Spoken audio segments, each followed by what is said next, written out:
Welcome to the End of Slavery Summit. This is Corey Angelat, and I'm here with a very special interview with somebody who's a great inspiration of mine, Mark Passio. In this interview, we're going to go and dive deep into what it means to say that government is slavery. Now, this is a very powerful term that Mark Passio and myself use as a means to show that slavery still exists through political slavery, as many abolitionists of the past were also warning us. But we're going to dive deep into breaking this down and finding out what it really means, because this is crucial. A lot of people are participating in governments or in creating governments and don't realize that when they want to limit government, they don't even know how to do that in the first place, or what it even means to try to limit government. So this interview is going to be world-breaking, very important. I recommend staying tuned to watch this whole thing. I'm joined by my co-host Aaron Butler for this. This is great. I hope you can stay tuned and watch the whole thing. Thank you very much for watching. It shows a lot of initiative for putting together an event of this scope, this scale, and that's what doing the great work is all about, as far as I'm concerned. So thank you guys for doing something like this. Yeah, thank you. Of course. Glad to be here. Yeah, so let's kind of dive deep, if you don't mind. Could you define for us what is slavery? At the very core essence, slavery is the claim of ownership over another being in any form or fashion. If you are making a claim that another being must or must not do things based upon your own will and your own commands toward them, and you are doing things like confiscating their labor in whole or in part, controlling and restricting their movement in any way, controlling or restricting their speech, etc. Now, this is barring that they are actively and actually initiating harm to you or another being. Then you always retain and maintain the natural right to stop them from performing those actions.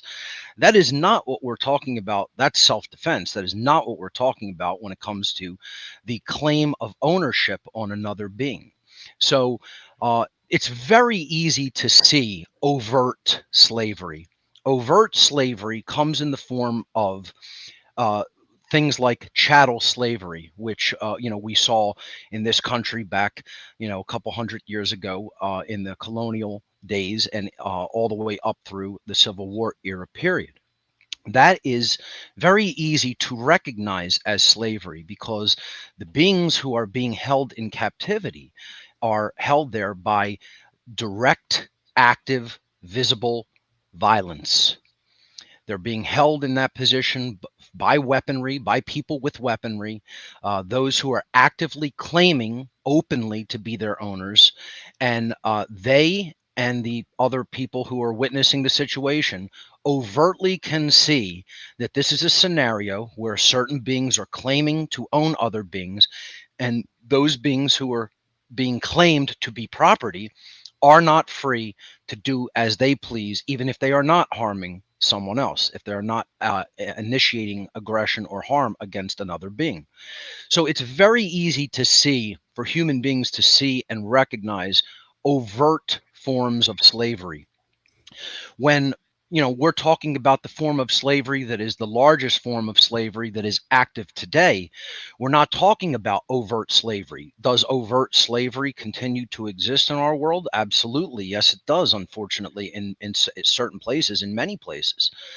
And that's horrifically deplorable, and that practice should not be allowed to continue. It should be stopped by any amount of force necessary to stop it wherever it's taking place. But what we're largely talking about in an event such as this, and in the freedom movement in general, for those who do deeply understand slavery, there is a form of slavery that is a little bit, or for many people, much harder to see, much more difficult to perceive, and that is covert slavery.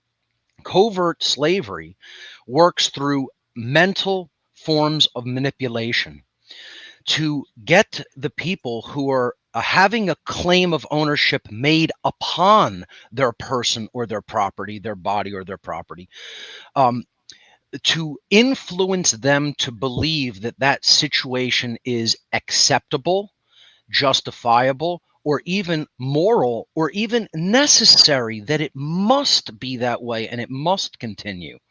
And this is the most dangerous form of slavery.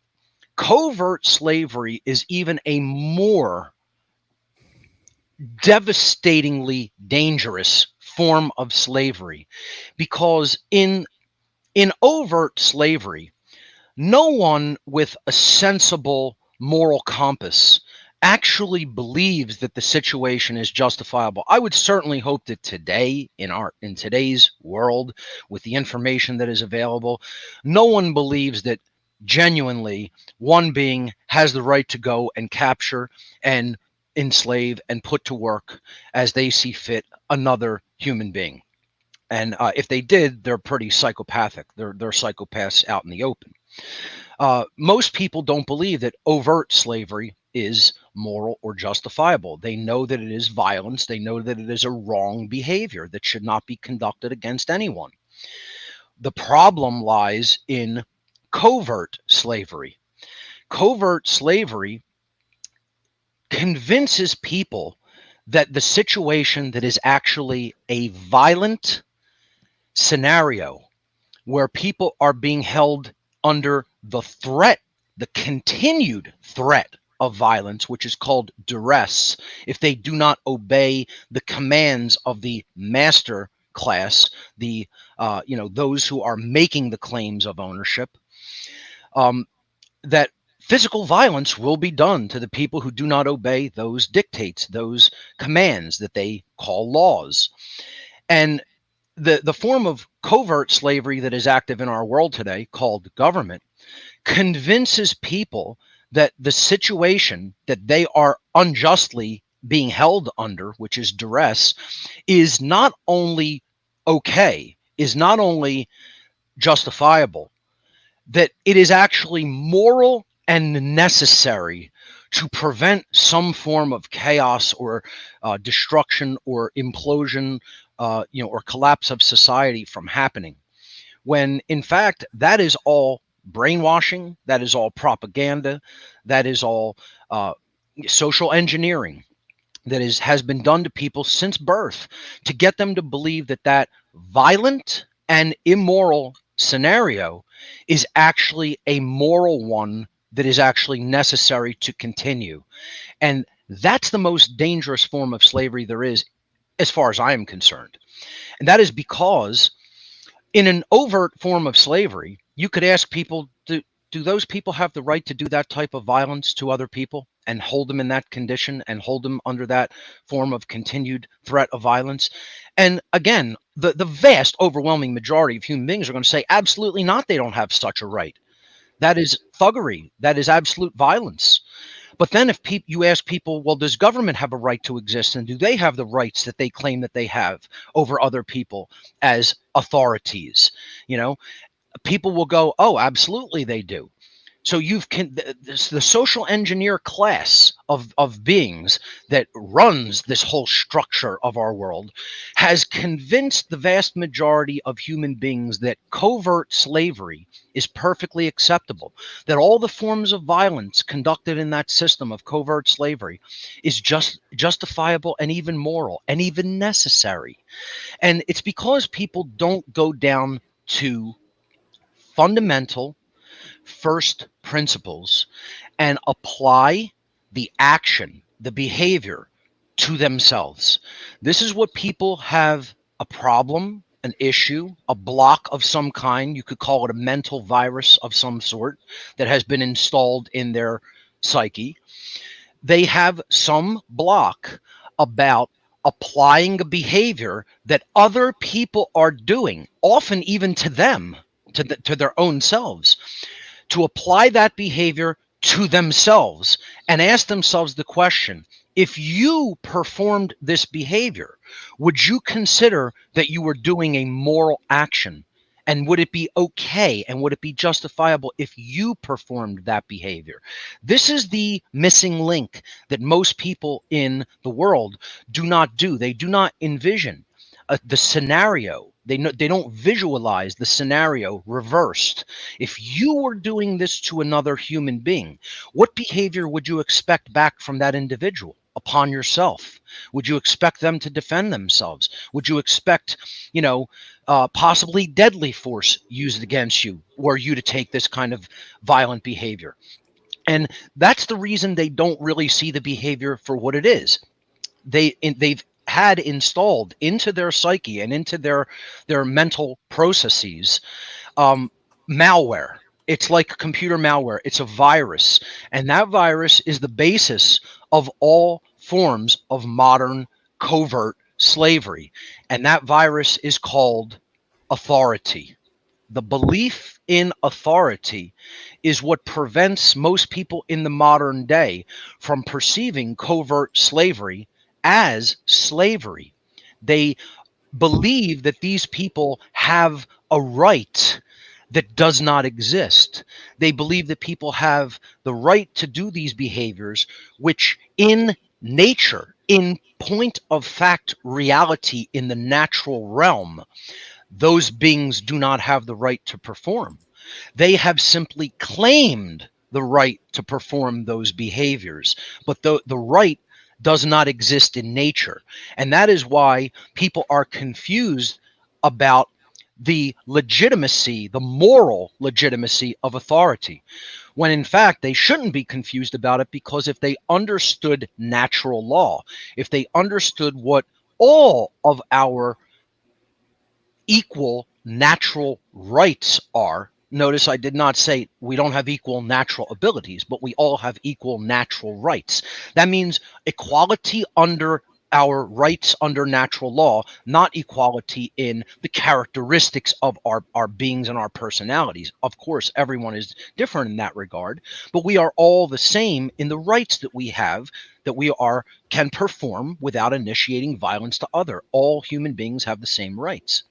And what authority teaches you through the social engineering that installs that malware, that virus into the human psyche, is that some people have rights that other people do not possess. And that is a lie. That is an untruth. That is falsity. Okay. And this is what people have to work to do. They have to work to be able to see the covert form of slavery, government, through authority, through the belief in authority, by learning objective morality and learning what rights actually are. What rights does an individual human being possess to perform? They have the right to perform actions that do not initiate harm or violence to other sentient beings.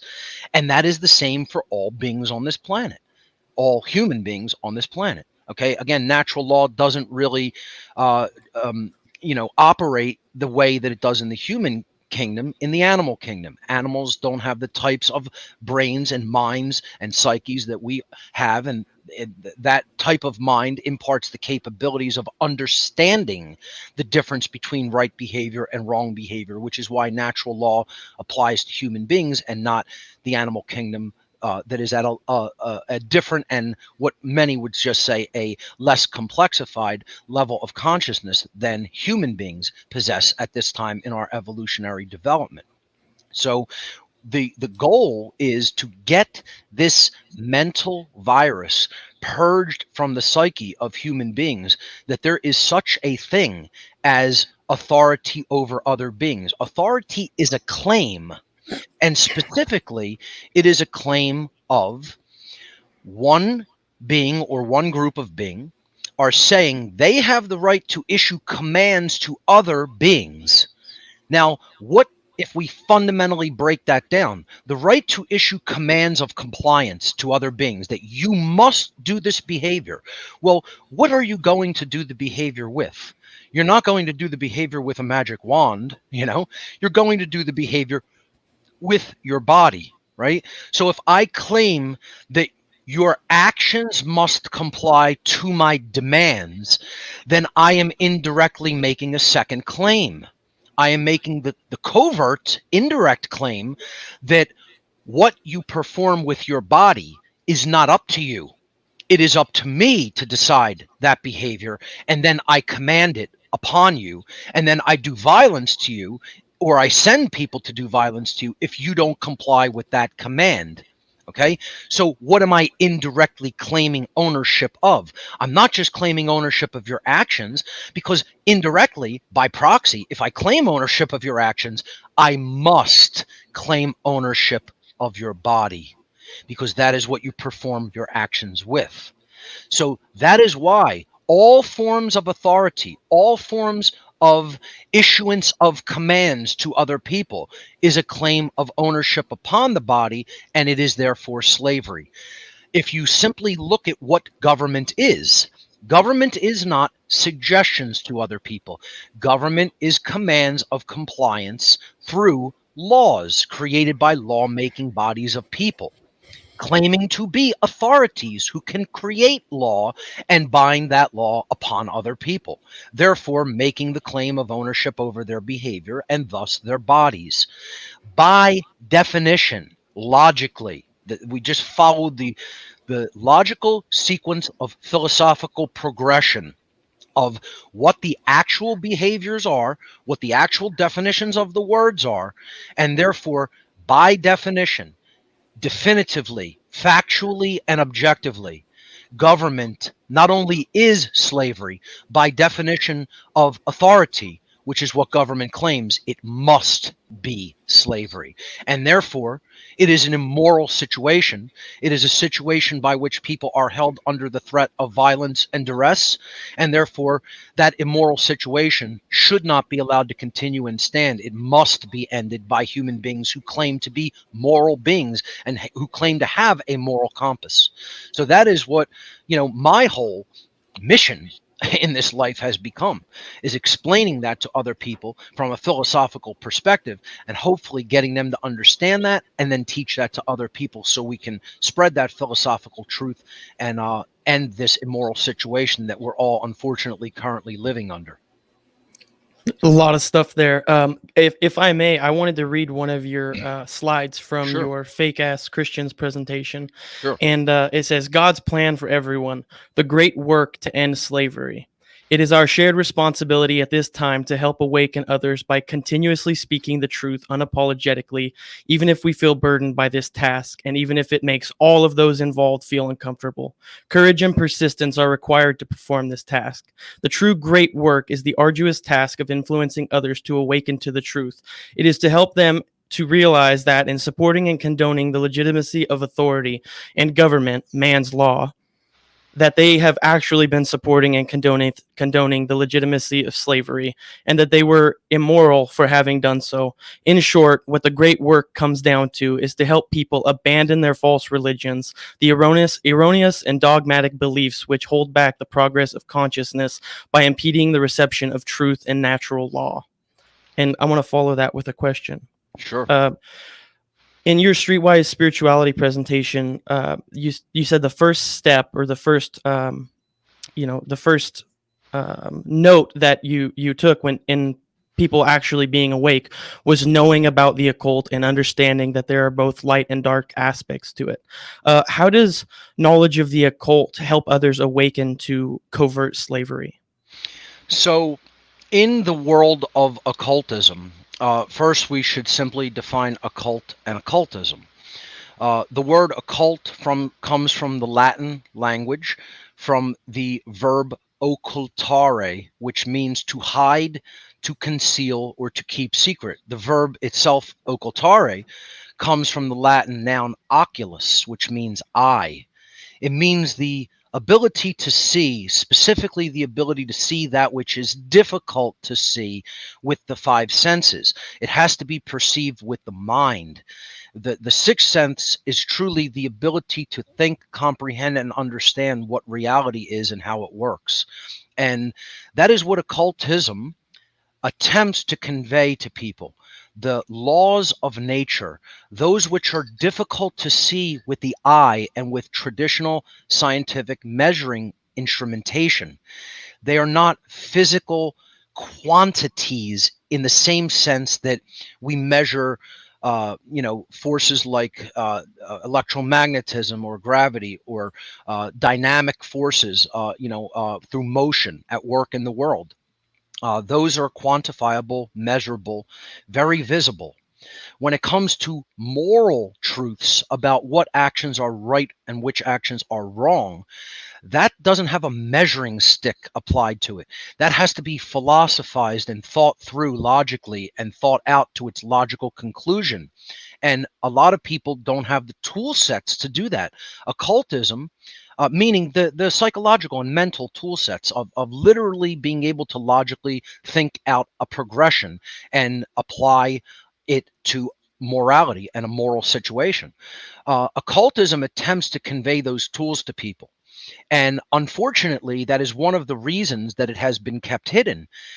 It is a grand leveler of sorts. In the occult tradition, Freemasonry, they call death the grand leveler, right? But the grand leveler of the chessboard of life is the ability to really learn how to think logically and to see things for what they really are, not to react emotionally, not to simply accept the mental malware that has been given to us by the social engineer class, who are occultists. They are dark occultists who are trying to keep human consciousness at a low level so that it doesn't wake up and it doesn't perceive the slavery that we are all embedded in. My general definition that I use for occultism is one that has been accepted in the occult circles and in the occult realm for quite some time. Occultism simply is the study of the hidden laws of nature, those which cannot readily be seen with the eyes or with scientific instrumentation alone. It has to be fleshed out philosophically and morally, these truths. About behavior is what largely occultism is all about. The very deepest embedded nugget of gold in the whole realm of occult thought and occult philosophy is natural law. It is the understanding of what human rights are, what human rights are not. It is the understanding of what our property actually is, what we may claim ownership of, and what we may not claim ownership of because it is not our property. It is the understanding of all of the moral laws of the universe that actually govern the consequences of what happens to us individually and societally. And it largely operates over the aggregate of a body of people.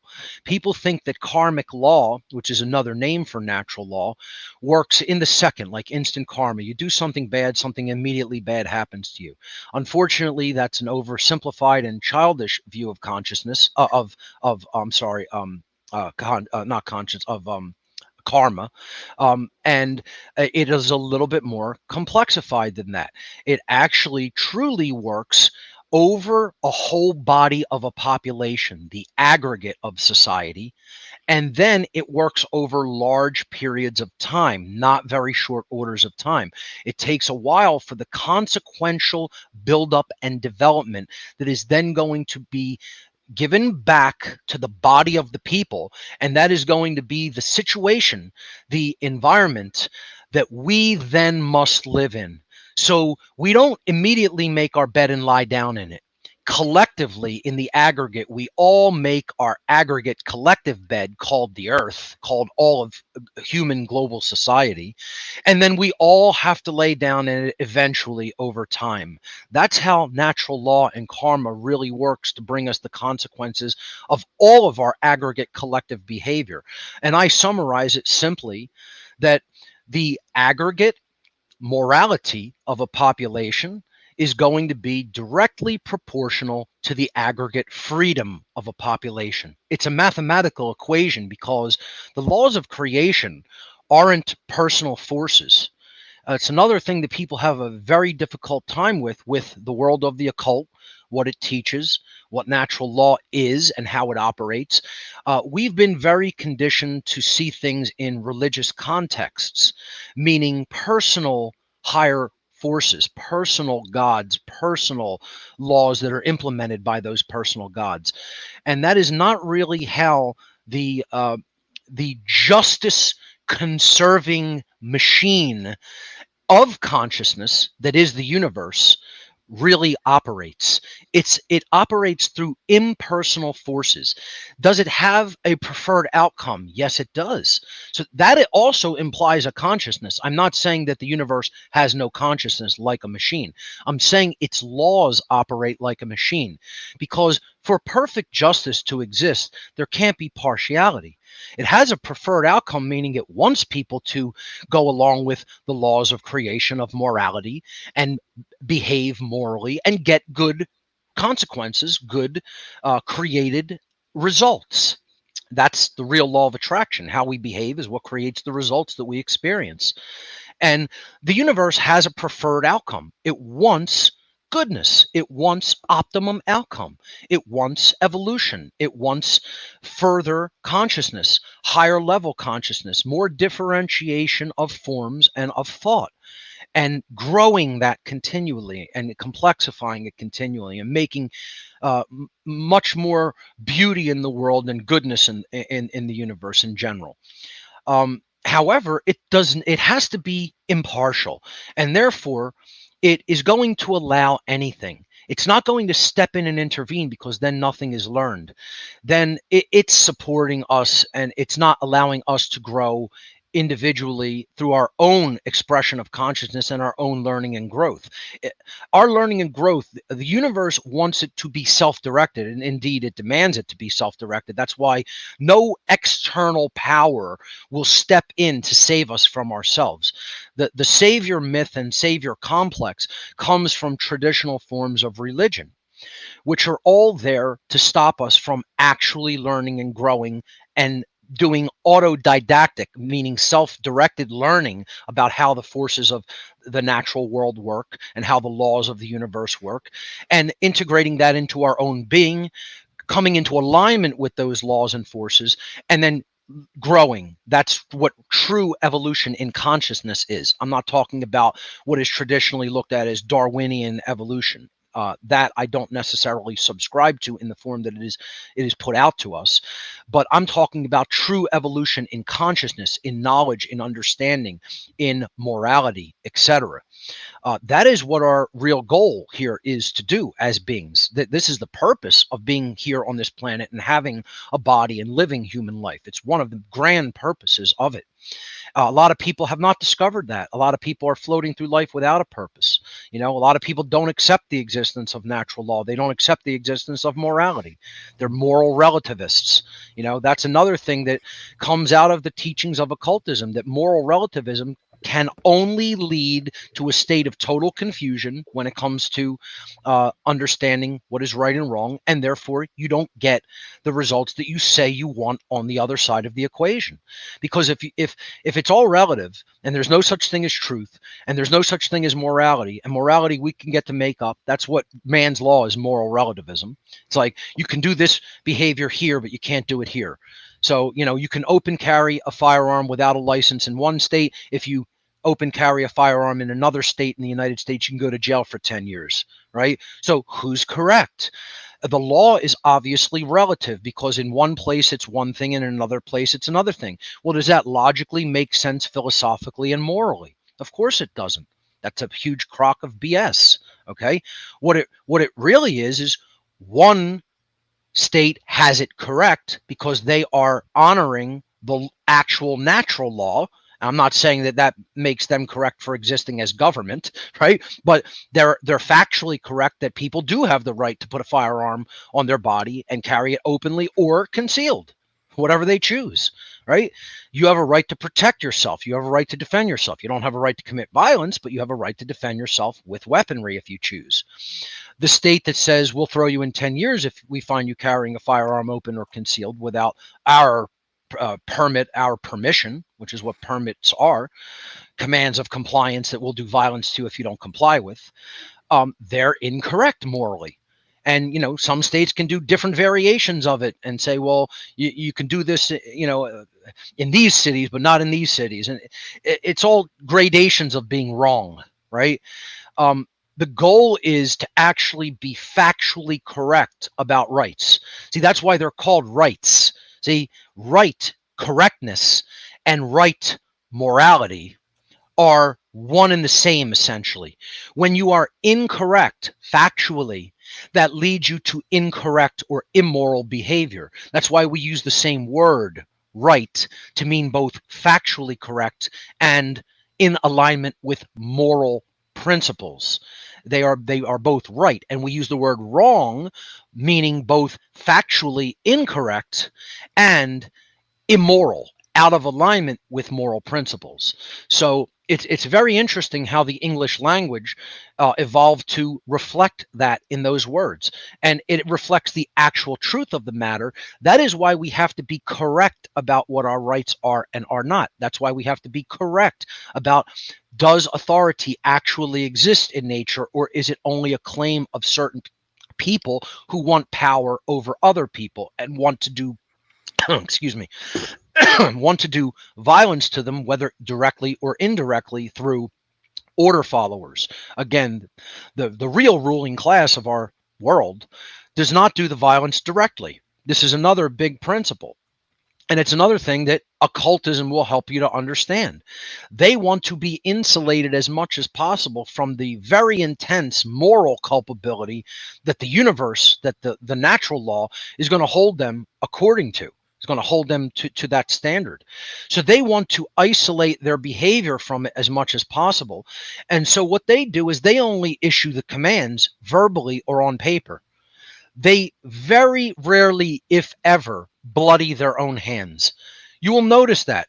And it's not so much that they are just cowards. Yes, the real rulers of our world, of our society, are cowards. I would call them cowards directly to their face, because they are. They don't want to get their hands dirty. Most of them are weaklings that if literally you punched them, they would turn to dust. Okay. That is how much of bodily weaklings they are. You'd break their bones, you'd shatter their bones to dust. Okay. Certainly if I hit them, they would. Okay. And what I'm saying is, they don't want to get involved in direct violence because they know that they would lose. And they're cowards on in that respect, certainly. But what you learn if you really study how the occult world operates is it operates through mind control and mental manipulation. Okay. Tons and tons of different mental forms of manipulation, obfuscation, you know, creating chaos to justify what you're going to do next. There's a million different methods that they use. Religion, certainly a big one. Okay. Poisoning the environment, poisoning food and water, etc. Okay. To degrade people's ability to think things through. The media is a big one, constantly hammering people with untruth. And this is all parts of occultism. It's all parts of the dark occult, because the dark occult world just wants people to be ignorant. It just wants them to not be able to perceive reality and truth accurately. Okay. If we are perceiving it accurately, that means we have a higher consciousness. If we don't perceive it accurately, we have a lower consciousness. Consciousness is just the ability to perceive what is really taking place in the world around you and within you, inside your own personality, inside your own psyche. Okay. If we're very adept at that, people aren't going to slip things by us. We're going to see them for what they are. If we don't become adept at that through studying ourselves, through studying consciousness, through studying the laws of the occult, we're going to be able to be manipulated like taking candy from a baby, proverbially. Okay. And so that's the goal of studying the world of the occult, the teachings of the occult, the laws of the occult. They are hidden from people for a reason. They don't want people to learn and grow about how reality actually operates. So they're holding that information as tightly to their chest as possible, while using the knowledge of how the psyche really works and how the laws of nature works against people. They're holding that back, dissuading people from looking into it. So, oh, no, don't look at that. That's all evil. That's all bad. Religion tells you that you don't look at that. You don't need to be concerned with that. But then they know it all. So that's like saying, don't ever look at mathematics. Don't ever look at arithmetic. You don't want to learn how to add or subtract. Keep away from that division and multiplication. I mean, that's bad stuff, right? So then when you go to their store, they're like, you're like, how much is, this, pack of gum? And they're like, well, that's going to cost you about $25,000. So, they'll fork over whatever you tell them because they don't even know arithmetic, or they don't know what something's worth. Or you say that's $5, they give them $5, you give them a penny back for change, and they're like, is this right? And you're like, absolutely, that's right, because they don't know how to add, subtract, multiply, or divide. So that's what the occult world is doing. It's that simple. It's keeping people from the basic building blocks of understanding, of learning, of knowledge, about how our world is actually put together, how it works, how we work, most of all, how the individual and the psyche works and operates, how it can be manipulated and changed for the better or the worse through information. And that is why, um, if people do not learn occult information, they are not going to come to the heart of the matter, which is natural law, which is all about conscience and the knowledge of the difference between right behavior and wrong behavior. And if we don't understand that covert slavery is wrong behavior because we haven't studied the body of occultism that deals with morality, okay, the actual body of hidden knowledge that says there are natural laws that deal with consequences of behavior that we put out into the world individually and in the aggregate, we're not going to understand the difference between right and wrong. And that's what they want. The dark occultists who are running our society want total confusion in people's minds of the difference between right behavior and wrong behavior. That actual difference is objective and is not subjective. It is not up to us to decide. We look at the behavior, we say, does this behavior initiate harm or violence against another sentient being? If it does, don't conduct that behavior. It's a moral wrong. If it doesn't, then we reserve it as a right. And nobody has the right to say we can't do it by claiming authority over us and then ruling our behavior as our rulers, our masters. And that is what the position philosophically of true anarchy is. It's saying only do that which is right, don't conduct that which is wrong. No one else has the right to act as your master over your behavior. They have a right to defend themselves if what you're doing is wrong, and they have a right to defend others, but no one has the right to rule over you as your claimed owner or master. And this is borne out in the definition and the etymology of the word. Anarchy comes from Greek. The prefix an means without or absent, not present. And the noun archos, archon in Greek means ruler or master, in the connotation of a ruler over subjects, such as a king, or a master over slaves, a slave master. Okay, the word archon meant that, an authority figure that is claiming rulership and mastery over another. And then you put that together with the absence of an, archos, an, archon, anarchy, right? It means the absence of a ruler. No ruler, no master, the absence of rulership in a society. Well, what is rulership? Ancient rulership or kingship was the claim of authority over other people as one's subjects. The king or queen was the sovereign, the one that there is no ruler over. Sovereign means not a slave. Super regnum in Latin, above rulership. So the sovereign is the one that's above rulership. Rulership is for all the people down here. The sovereign's above that. That's the master. Okay, that's the king or queen. Everybody under her is him or her is their subjects or slaves. It's an interchangeable word. Kingship is interchangeable with authority. Subject is interchangeable with slave. It's the same conceptual idea. So all that happened in the modern world is rulership was being challenged, right? Kingship and queenship was challenged by the people and saying, what gives you the right to be the king or queen over us, to be the ruler over us and rule all of us as your subjects or slaves? And the answer always came back, our genetics, our bloodline, and God gave us the right, quote unquote, God, right? God doesn't give anybody the right to rule over others. God created an anarchic system where no one has the right to rule over others because we are all the sovereigns. We are all imbued with no authority over us. Okay? The only authority that truly exists over all of humanity and all of the universe is natural law. And so you see the dark occultists want to usurp the place of law, and they want to be the lawgivers when there is only one lawgiver, and that is the force, the consciousness, the collective universal being that is all, that created the universe of matter and the universe of law. Law and what it governs, meaning all matter and all beings in it. Now, you can call that God. I'm perfectly comfortable with that. You can call that a higher force. You can call that a higher power. You can call that universal law, universal consciousness. I don't really care what name you give it.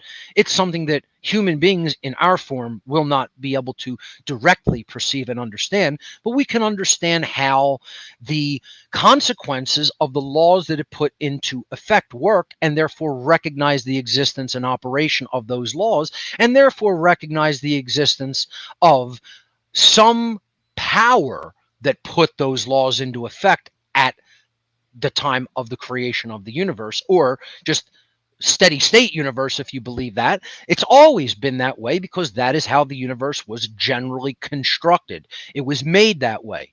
It operates according to laws. It's not chaotic. Okay, it's not random. Planets don't go in random orbits. They have laws that govern orbits. Solar systems have laws that govern them. Planets have laws that govern them. Weather systems have laws that govern them. Matter, all the way down to the subatomic level, has laws that govern them. Human behavior has laws that govern it. It's not exempt from law just because people don't want some force being higher than themselves. So there is a higher power, but it's not the power in the same sense of authority as making a claim over another being. See, that's a personal force at work. That's somebody's will directly saying, yes, I'm going to do this to you because I want to have power and I want to have rulership and ownership over other beings. This force that governs all of creation is impersonal. It's an impersonal force. And it just sets the law into effect because that is what maximizes the possibility for preferred outcome, right? It wants more complexity. It's a complexity conserving engine. It's a justice conserving engine. So we're always really getting justice. We're always really getting what we deserve, even if we can't perceive that. The universe isn't broken. Universal laws are not broken. People are broken. Humanity is broken and needs to be fixed. And yes, it is broken and does need to be fixed. People want to say, oh, nothing's broken. People aren't broken. They don't need to be fixed. Yes, they do. Their thought processes are broken. Their understanding is broken. Their morality is broken. Their will is broken. Their perception is broken, largely. Most people. Not all people. Some have healed themselves. And that's the goal. That's what we need to do. Okay? But there is a preferred outcome that these impersonal laws are working toward. And if we buck them and try to go against them, and that's what the dark occultists have done, they've said, we don't care about these laws. We want to be the lawgiver. We want to be God. We want to be the one who says how it works. And then that becomes reality here in our little pocket, our little isolated prison that we've made called the earth. Okay? That's psychopathic. That is totally chaotic and can only lead to more forms of chaos and destruction and death. That's why the reins of power must be taken away from these people's hands and not given to anybody. You know, there should be no reins of power. There should be no throne to sit upon. We have to destroy the concept of authority as being morally legitimate. It is not morally legitimate anywhere in the universe. We are pariah of the universe as beings. Other beings aren't going to swoop in here and rescue us from the mess we've made for ourselves here on Earth. People expecting that to happen are delusional. They're looking at us and going, good God, keep that virus isolated over there so it doesn't infect anywhere else in the universe. They look at us with pity and contempt, not admiration and like, woe is them. Oh, let's go help the poor little humans, you know? And anybody expecting that, you know, they're stuck in religious virus forms of thought. The New Age movement is a very dangerous thing that comes out of dark occultism that is teaching people, oh, just observe or wait for the aliens that are, or spiritual beings that are going to descend out of the fifth dimension and save us. No scenario like that's coming. It's up to us to learn how natural law operates, and it's up to us to save ourselves. And do we need saving? Yes, we do, but not in the religious sense of needing saving. We need saving from tyranny and slavery. That's what we have to save ourselves from. Nobody's going to save us from the tyranny and slavery that human beings made and human beings allow to persist.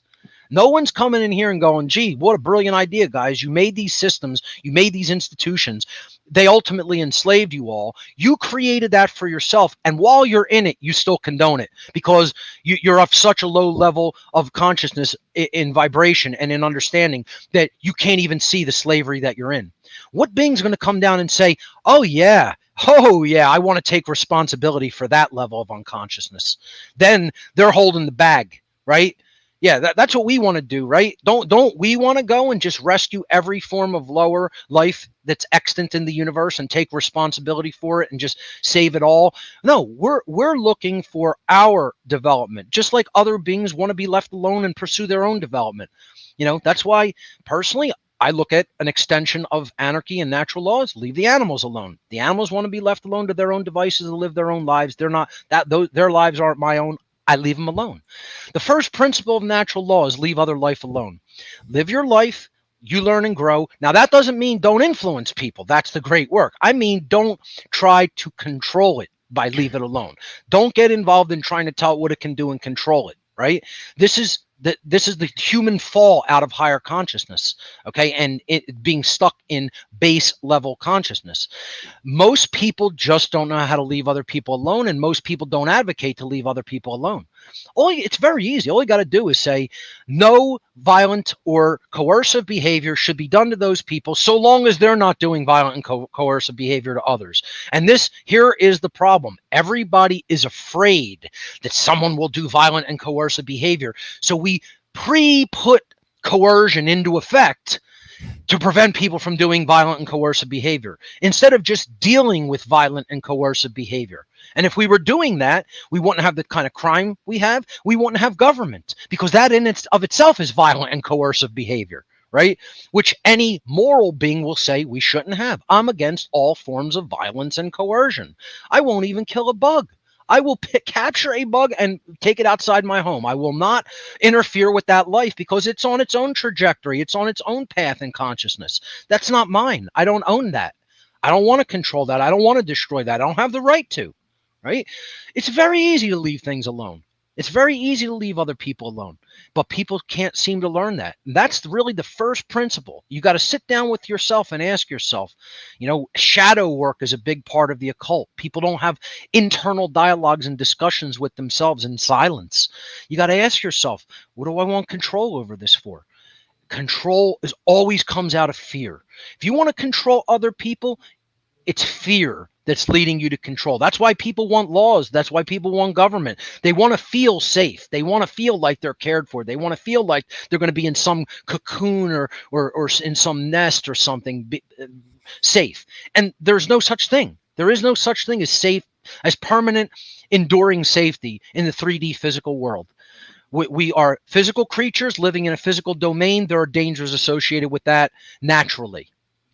We have to accept that. We have to purge that fear from our consciousness, because one of the things that is taught in the occult, and I reiterate all the time in my work, is slavery comes from a particular kind of fear. It comes from primal fears, okay? And the biggest primal fear of all is the fear of death.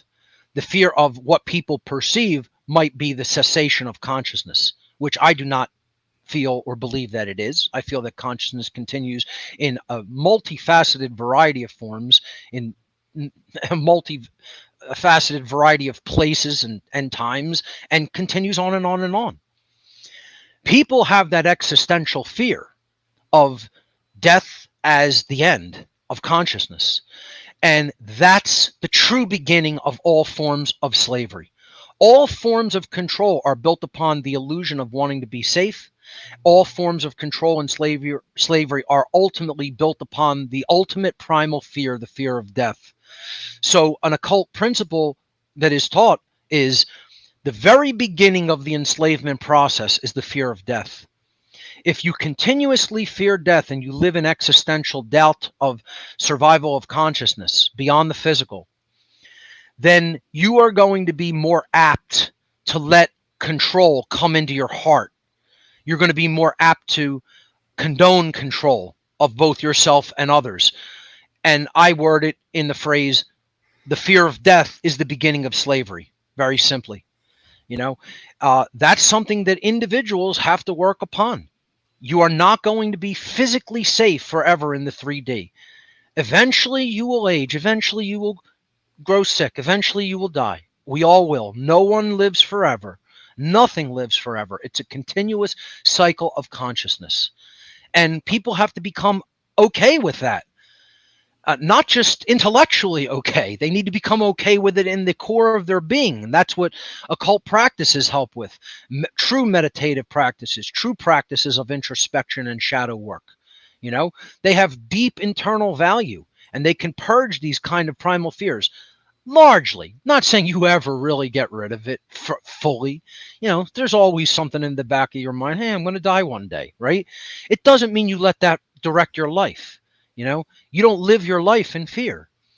You live your life to try to better yourself and try to help others around you to better themselves. And that's what the occult also teaches. It teaches you can't control people, but you do have influence in this world through your words, through your actions, most of all. We can influence others to not be as afraid, to help them to grow courage internally and grow the courage to act in the world at large, externally, so to speak. Okay. So we have the ability and the power to influence others if we step into that role, right? If we grow courage within ourselves and then we step into that role of right action through influence, through words and behaviors. There's nothing wrong with that type of influence. When the influence is based upon something that is untrue, it's untrue, and you try to propagate the untruth, that's called deception.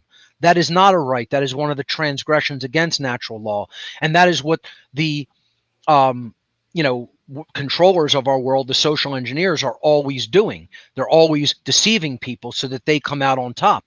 And again, to go back to the karmic idea of them trying to shield themselves from the consequence karmically that comes down upon them, they don't really bloody their hands. They get their order followers to bloody their hands.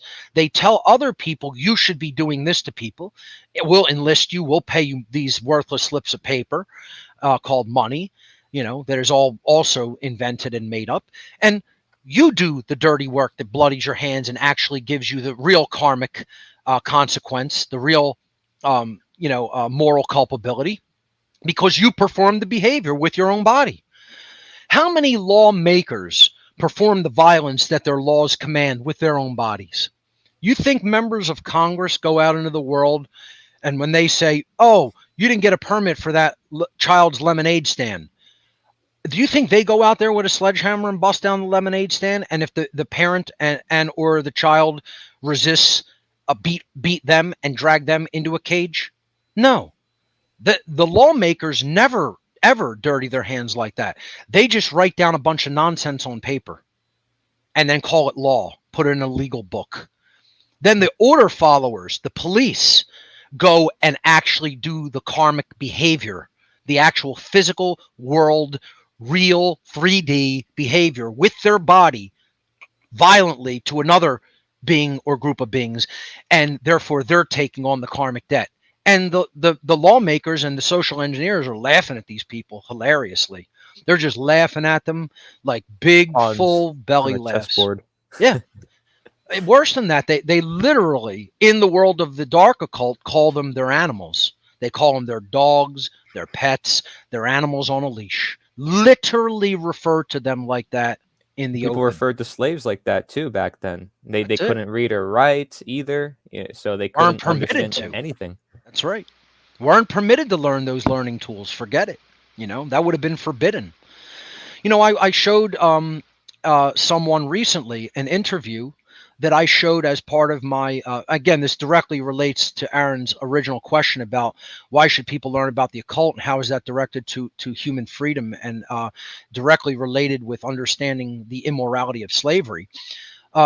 These people are very open about their rulership of our society. It's not as covert, because I was explaining to this person who I showed this video to, which I'll tell you about in a moment, just as a little side anecdote here.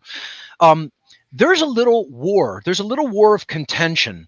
I wouldn't say it's going to like erupt into a big hot war in the dark occult community, but there is a very distinct differentiation of opinion regarding the direction that their form of rulership should continue to go. And it breaks down like this. There's a large group that wants covert slavery to continue. I'd say it's probably about 70 to 75% of the dark occultists of the world are okay with the continuation of covert slavery through mind control, mental manipulation, false media, putting out deception and disinformation. They're okay with it progressing like that. 25 to 30%, I would say, are this new breed of dark occultists that take the approach that we want to externalize our power.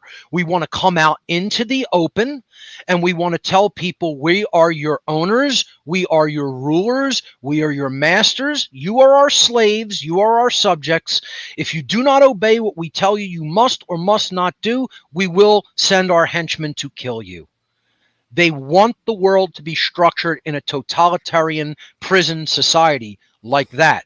They don't want to do it through manipulation and even pharmaceutical means, etc., drugs, Technology? okay, and technology. They don't want to do it like that. They want the hard hand.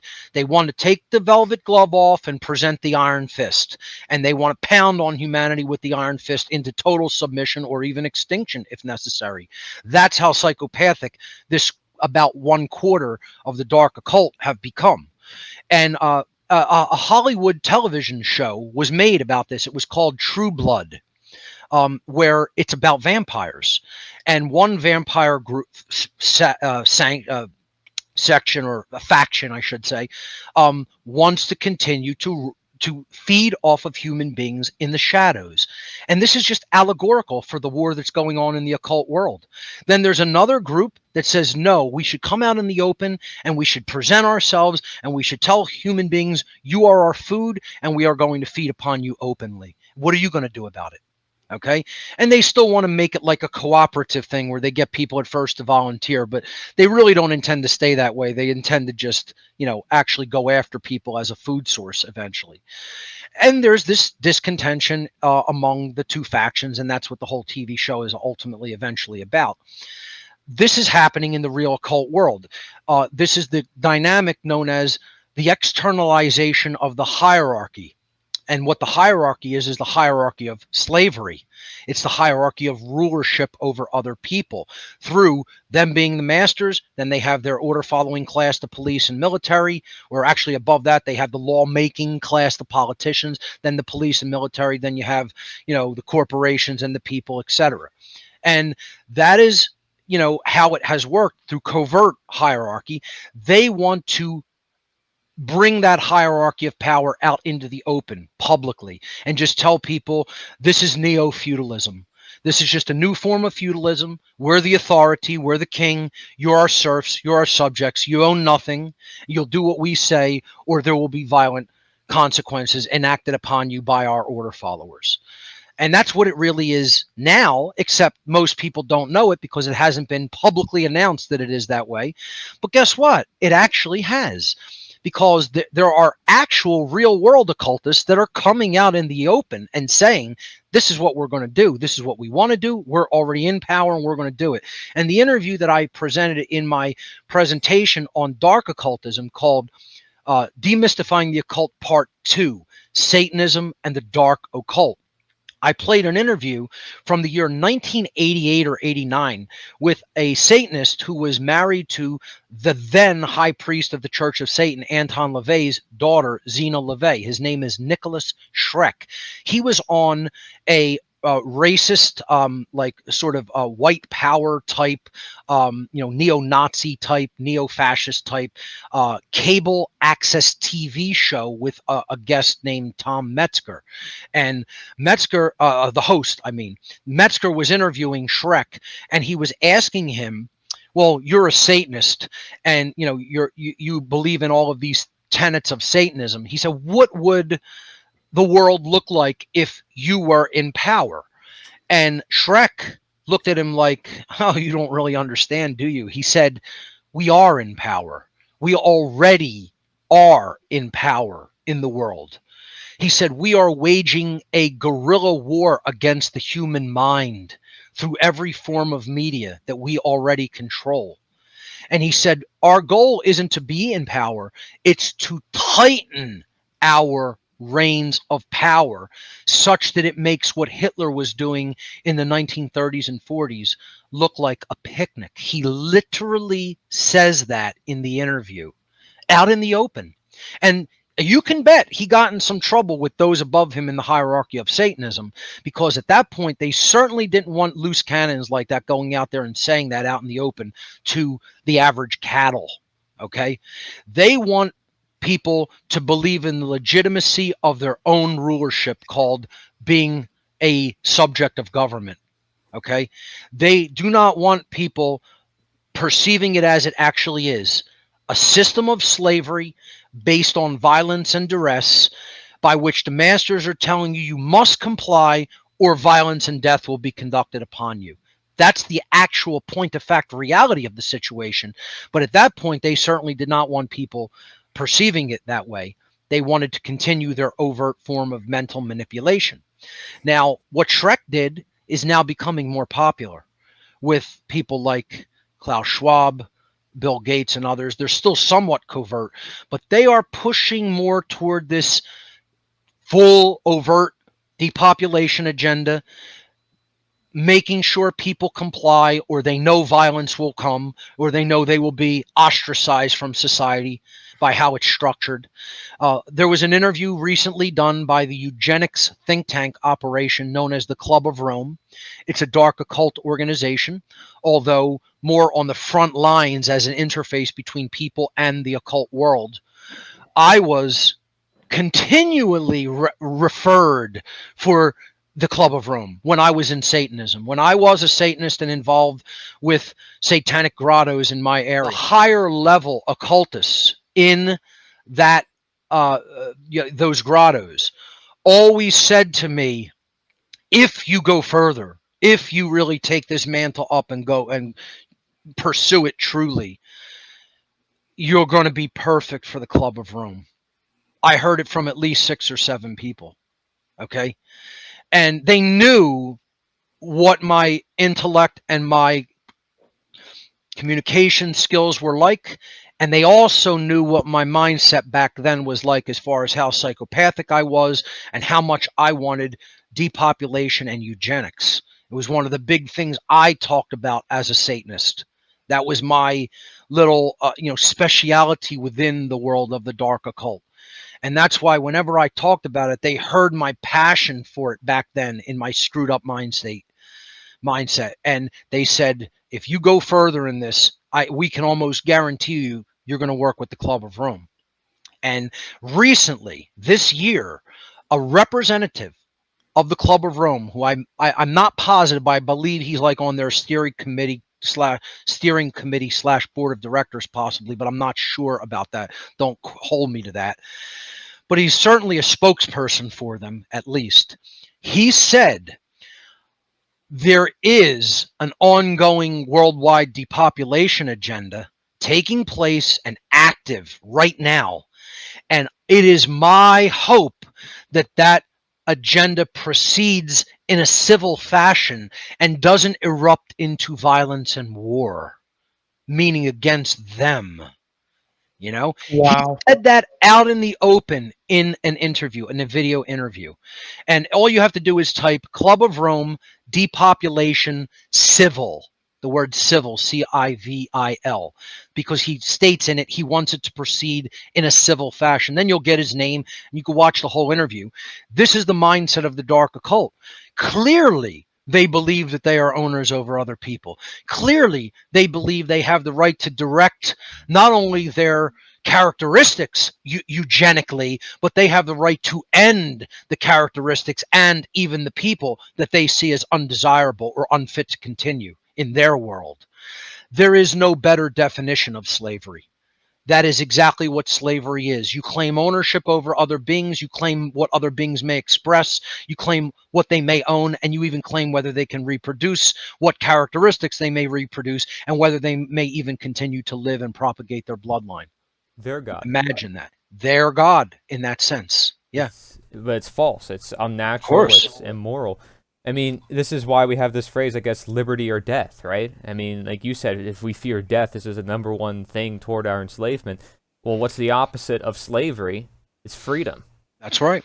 Freedom is life. Slavery is death. Slavery is worse than death. There are things that are worse than death, and slavery and tyranny is one of them, because that means the greatest gift of all creation that has been endowed upon us, that we are endowed with as natural beings in this universe, is free will to self-direct our development, our evolutionary progress in consciousness on this planet, and who knows where other realms we may go to if we do truly evolve out of this lower dense vibratory level of consciousness and into a higher one that has deep understanding of natural law and universal law and how karma really works and what morality really is.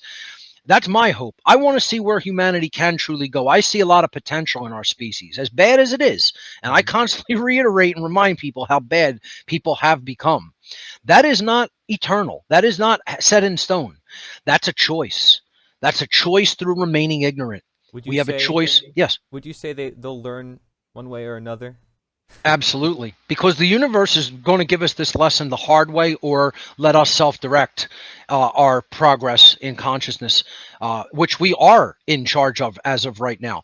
But at some point, when we become so imbalancing to other natural systems around us, and I'm not necessarily even saying it's just the earth, that those natural systems certainly extend beyond the earth.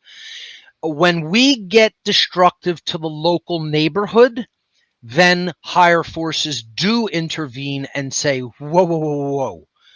That can go down in your local neck of the woods, but it ain't going down here, boys and girls. And then it says, well, we do have to shut this down a little bit, maybe not to the point of extinction, but maybe to the point of near extinction. Stagnation. Right. And say, we're going to set this little petri dish back about 250,000 years, and then let's see if we can get it right on the next round, forward. De-evolving, essentially. Right. I mean, we look right at the now, ancients, unfortunately, what they taught, right? That's All right. this occult knowledge goes back many years. Would you say a lot of this occult knowledge kind of stems back, or is Aristotle and Thomas Aquinas and the deists of the 18th century, would you say they're kind of related and connected to this idea of natural law? Because usually when you look it up and you kind of get a basic understanding of it, it goes back to teleology. Of course, without a doubt, they are the modern, people who are keeping those ideas flowing and going in the relatively modern world. I like to look at people like ourselves as the new modern age digital philosophers who are helping this to continue beyond our time, and really evolve it as well and bring people into a deeper understanding of it, because there's so much media that we can create and give to people for study regarding this. I would say that those philosophers you mentioned hundreds of years ago, or even a couple hundred, are the ones who picked up the mantle from the more ancient occultists that went back into obviously Egyptian times and then even antediluvian time or pre-diluvian times, it was very much more evolved then. And clearly there was a cataclysm that probably occurred around 10,500 BC, or maybe a little bit longer ago than that. And it devastated a lot of this planet and set us back in our development. And then we've been rebuilding kind of ever since. And these ideas have been re-evolving ever since. But unfortunately, authority and government have a deep head start on us in their rebuilding project. And they have really done a number on the people of our world, unfortunately. We're playing catch up. but it is not something that can't be changed. This is not the default human nature. I hear a lot of people use human nature in the wrong sense. The only nature that we have is that we are programmable through information. And a lot of people would be horrified by that statement and be like, oh, how could you simplify and reduce human nature to that? Because it's true. Do we come into the world evil beings ready to slay everybody in front of us? Or do we come into the world angelic beings, in higher consciousness, ready to enlighten everybody? No, we need information before we behave anyway. And that's the formative years. The format's being laid in the body, computer, and the mind of information. That's the file system being laid. Then we install software, and programs, and then we perform tasks and we process. And what comes out through behavior is what we get in the world. It's very simple. We're not a computer, but we behave somewhat like the computer, and our nature is like a computer. A computer's nature is to take in information and then compute and transform information and output information.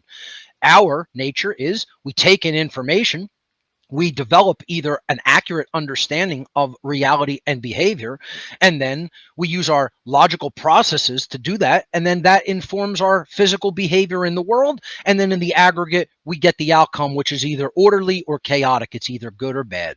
Right. Very simple. Good code in produces good output on the screen or on the disk or on the internet. Good information about morality into a human being creates good behavior and good output in the world. And then we get the good consequence, which is living in order and peace and justice together. And that's what we say we want, right? We say we want that, but then our behavior doesn't always align to it. Right, because there are requirements and knowledge for that a lot of people don't want to fulfill the requirements by truly learning how to think and learning what morality is. And that's what we're here to help influence them to do. That's our job. That's what I call the one great work is an effort of edification and true education. Which is not imposing our will and saying, oh, this is how we think everything should be done by gunpoint. Right. We're not forcing anybody to learn this knowledge. If anything, we're helping people realize that, wait, you shouldn't have other people decide what your life is to be, or what your rights are. And you say that rights are a form of property. Well, if they're claiming ownership over your rights, they're claiming ownership over you. Equally Exactly. so. I talk about objective morality. I just replace the word objective with natural, and morality with authority. I call it natural authority. I say that's the way people should look at it, because sometimes people get a little confused about the whole objective morality thing. But I say, well, look at moral relativism. See what it's done to our population over all these years. Of people just thinking, oh, I don't know what it is, or, oh, it's tolerance, or it's this, but they can't get definitive as to what is right or wrong. The school system is built around, oh, is this tolerable? Oh, is this inappropriate? But they never get clear on what is right and wrong. The trivium is not taught in schools either. And people really have no clue. Their nature is confused. So it is based in truth. I can't breathe for you. You can't breathe for me. So it's incorrect if I claim to breathe for you. And so it would equally be immoral, so... One of the big questions, status, people who believe in authority and advocate for authority in government always give to people who say, I don't want a state, I don't want a government. I want to live in voluntary cooperation and peace together, and I want to speak out against violence, duress, and coercion, and not have that be the operating principles that our society is operating according to. They say, well, how would this work? And they have this institution or this technology or whatever, how would that work in a voluntary society without duress and coercion and violence, and they don't really hear themselves. They're like saying, listen, if you have to be ruled as a slave and have violence done to you to have a road, would you not want to live without the road? If I can't ever again have a cup of coffee, right? And you would say the trade-in for that is you're actually free and you're not enslaved. I would go, well, no, look, I need to be enslaved to have a cup of coffee. Okay. They need to record themselves. I say, record your voice and then play it back to yourself and hear how literally brain dead it sounds when you listen to what you're really saying.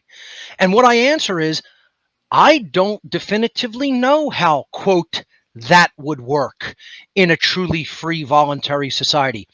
Because guess what? there would probably be hundreds of thousands of methods invented as to how that would work. And then people could organize to say, I'm going to choose this, I'm going to choose that, I'm going to do nothing and not have that. That would also be a freedom of choice option. Yeah. I want people to be free to choose how they would have something work, not to have one method imposed upon them through violence and authority. And it doesn't mean, a lot of people think, oh, a free society would mean technology would have to go away because look at how bad this evil technology is being used. Wrong. Cities would not have to go away. People would probably not choose as much to live in tightly condensed cities. They would spread out because of technological solutions that would be invented and would do things much more efficiently even than cities. And you can go and live in the countryside and still have all the amenities of life and be spread out a little bit more and have more room. You know, it doesn't mean we don't have technology. It means we're going to invent technology that is employed in different, smarter ways. It's a tool. It's a tool. It's a double-edged sword. It can be used for bad. It can be used for great good. You know, I say there's only two methods of human improvement: philosophy and technology. And philosophy has to come first. That's the primary. There is a hierarchy and pecking order to what things improve human conditions. Philosophy is the very foundation. You have nothing without that. Then technology can help with physical 3D worldly things, tasks getting done, making life easier physically, right? And communication, you know, obviously it's much easier with technology to communicate these ideas to the amount of people that we're communicating them to. In the ancient world would be next to impossible with, you know, scrolls and you know, Right. uh, ink. Forget it. You'd be there. You would not be able to do it. It wouldn't matter how many lifetimes you lived. It wouldn't be possible to reach as many people as we can with modern communications. So it's obviously able to be put to work for good instead of evil and control. We have to make that choice. See, this is the whole thing. The whole thing that it ultimately comes down to is there's great news. There's not just good news. There's great news. There's things to be actually not just feeling good about, to be excited about, right? Obviously, there's a lot of doom and gloom, and there's a lot of things to look at that are horrible, right? And I remind people of that. We can't lose sight of those things. We have to be objectively honest about how bad things are. But the great news is this is changeable because we have the ultimate opportunity. We have the ultimate forms of communication at our disposal if we only learn how to use them.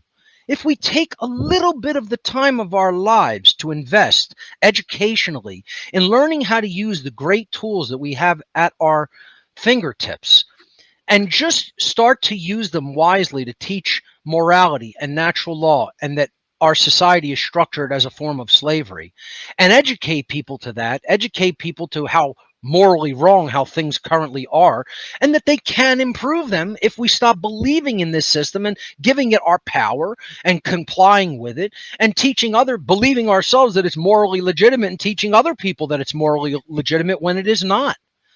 This is the grand opportunity that is before us.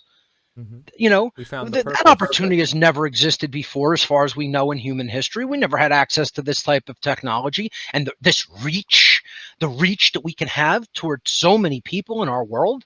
And what are people largely doing with it? They're squandering the opportunity. They're squandering it because they want their little measly lives to live only for their selfish interests, and they won't look beyond themselves and say, I got to put some of my selfish interests aside at this point in human history because of how bad things are, and I got to learn how to reach out and teach people. I got to learn the technology to reach out and teach people. This is the advantage and the opportunity that we have at this point in human history, and we cannot let it go to waste.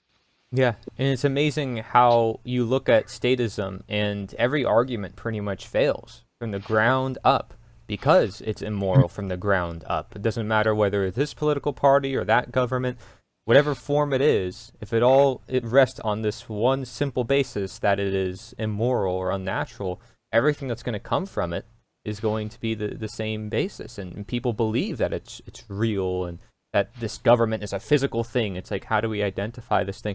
It's amazing. But even in the anarchist crowd, right, we see there's people who don't talk about morality. They'll talk That's about right. the means of production all day long. That's right. They'll be talking about, socialism, communism, all these different forms of economic policies. They're pointing externally, but they're never pointing the finger inwardly to the human heart and mind and That's the why I say thoughts that we abolitionist. condone.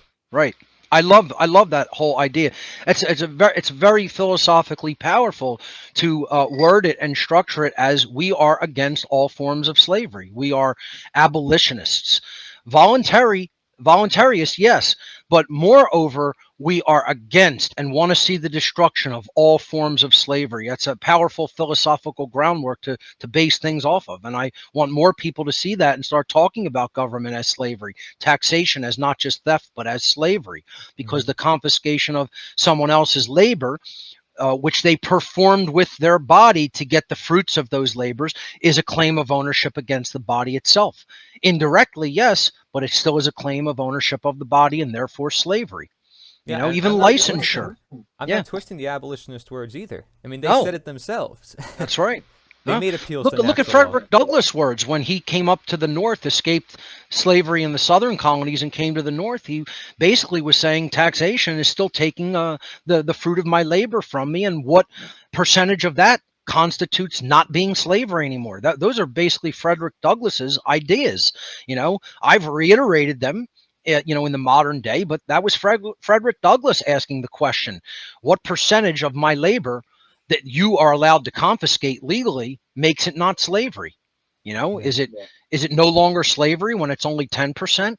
Is it no longer slavery when it's only 5%? Well, if you're commanding that I must give you the fruit of my labor because you're saying you're going to do beneficent things with it in society, and that's ultimately a lie as well. We know that. But even if you were doing very benevolent things with it in society, what gives you the right to confiscate the fruit of someone else's labor non-voluntarily? That's coercion. That's duress, because you're saying if you don't give it over, you're going to do violent things like confiscate it by force or even do harm to the person who refuses to turn it over. That's duress. That's coercion, and overall that's slavery, because the fruit of one's labor was made with their body. And if you're claiming to be able to confiscate the fruit of one's labor, you're indirectly claiming ownership over the body. Very clear philosophically. That's what we got to do, is get people down to those first principle arguments philosophically, right? People want to move beyond that to utilitarian things. I notice how powerful of an influence utilitarianism becomes in our society. Well, then how's this going to get done? Right. I don't really care if it ever gets done. What those people are is a person living next to the plantation and saying, well, if those black people aren't enslaved, how is that cotton in the field going to get picked? Another friend of mine, Justin, says, he jokes around. He goes, they were that averse to just some yard work, just a little bit of farm work, that they wanted to actually, they're taking the chance to go into war, to continue to enslave these people, right? Because they don't want to do some yard work. Justification. Yeah. I mean, imagine not wanting to do your own physical labor. And so you're saying we're going to get other people to physically do that labor for us and get other people to then condone it. Taxation's no different. Lack of responsibility. It's a covert and slightly softer form of it that doesn't come with guns, whips, and shackles and chains, but it comes with, these are the things we want to get done that we don't want to do directly. We're going to make other people pay for them by confiscating a certain percentage of their labor, whether they voluntarily agree to give it or not. And we're going to do that through violent order followers called the police that are going to come with guns and cages for people. They're going to put them in a mobile cage, handcuff them, put them in a mobile cage, and take them to a stationary cage, with guns. So the people who condone that condone slavery. They condone coercion. They condone the removal of free will. They condone involuntary servitude. And they condone gun violence. And they're the kind of people that would be the first kind of person to tell you, I don't condone any of those things. They're religiously diseased. Government is not just a form of slavery. It is slavery. It is a religion. It's a sick, psychotic, diseased, false religion that only serves to hold humanity back in progress, in consciousness and development, here on this planet. That is ultimately what it is. And the people who believe in it are religiously demented.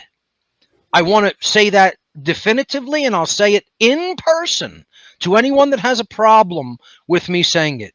The belief in authority and government is a demented, sick, violent religion. And if you believe in those things, you are demented, mentally ill, sick, you condone violence, and you condone slavery of human beings. That's not my opinion. That's actually what it is by definition.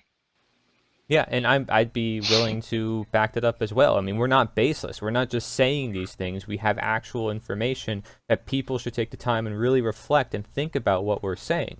You know, like you put out, how many years of content of work have you put out by Too now? many. And same with myself already by now. I've done an unnatural law presentation, and one of my slides is the law of slavery, the law in quotes of slavery. And it claims that slavery is proportional to order and that freedom is proportional to chaos, because that's what most people think about our world, is that freedom is chaos and that it should be feared, essentially, and that slavery is order, and that in order to have order, you have to have external control rather than internal Violence, control. right? Yes. It's exactly backwards. They have everything upside down and backwards. It's sad. It's not only angering and frustrating. It's very actually sad and depressing, because you realize, because of the programmability of human nature and how badly someone can become screwed up in the programmable state, you realize how far they can really take people into a demented form of thinking, and absolutely not only incorrect, not only immoral, but a deranged form of thinking, that they believe these things are justified and moral and necessary. And necessary is the worst thing, because this is the idea of necessary evil. You know, I believe it was Eckhart Tolle who said, evil is only perceived as necessary to a person until they realize that evil isn't necessary. So there is no such thing as necessary evil. You never need to comply with evil. We should never be tolerant to evil. We should always be completely intolerant to evil. Right. Evil is the destruction of freedom. Why would we call Evil it is the destruction of human rights. Evil is violence. Evil is forced coercion. It is the removal of free will. It is the removal of consent. That's what authority implies by definition, is that you have no right to say no. That is what consent is. Consent is saying, I either want to voluntarily take part in this, or no, I want no part of that. Stay away from me with that. Don't force that on me. If you have a right not to be raped, if you have a right not to have sexual relations with someone that you don't want sexual relations with, then you have a right not to be coerced against your free will consent when it comes to rules being set for you if you're not harming anybody else. Now, again, if you are harming anybody else, you forfeit your right to remain unharmed. If someone's actively doing violence to someone, they forfeit their right to remain unharmed by others. That's the self-defense principle. You always maintain the right to defend yourself against coercion, duress, and violence. We have to keep that in mind. There's a right to act against people who are violating natural law and violating the non-aggression principle. Yeah. But what I'm saying is, people have been dementedly deceived into believing these people have a right to commit such violence. These people have a right to coerce people. They have a right to place people under duress and do physical violence to them if they refuse to comply. And they don't see that as the removal of consent. They don't see that as the removal of free will. They don't see that as a claim over your free will, over your behavior, and thus over your body. How screwed up does someone's logic circuits have to become through deception and deceit and mind control and mental manipulation and social engineering to see those forms of violence and evil as not only justifiable, but as necessary? This is what I'm trying to say, how far gone mentally, psychologically, and spiritually most people in our society are. And that's why it's so important. If you do understand these moral principles, you have to teach them to others.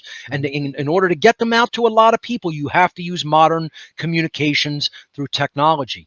That's what the internet is here for at this current time in our human history, not to play a bunch of stupid games or just, indulge our pleasures through physical means, or watching sports and stuff like that. It's here to teach our fellow brothers and sisters of the human family. That is what this is, the most immense opportunity for growth and development in the human species that has ever presented itself. And we cannot let that go by the wayside. We cannot squander that opportunity. Yeah, as the Liberator newspaper said back in the 1800s, our country is the world, our countrymen are all mankind. And I think the coincidences are just too coincidental. The link between, slavery and government and its history, going back to the very first, oldest form of government, Sumeria, that at least That's we right. can hold account to. And so thank you for joining us and sharing all about this and really getting into the action, because that is the action, right? It's mainly education. It's just helping people wake up to who they are, by their There's nature. no greater form of right action than moral education of our fellow human beings. That is what the great work ultimately is to do. And it's up to us to do it. No one's swooping down in here and saving us from this situation. We have to use our willpower, we have to use our intelligence, and most of all, we have to use our care for truth and for justice and for freedom to go and do that work in the world. And gentlemen, I thank you guys for doing that work and being a part of that liberation effort as abolitionists to end human slavery on this planet. That is what the great work is all about. So thank you for having me as part of this great summit. And your questions were awesome and on point. Great interview. And I hope people learn a lot from it. If you want to visit more of my work, you can go to my website, whatonearthishappening.com. Corey and Aaron, thank you so much. Thank you very much. Thanks, Mark.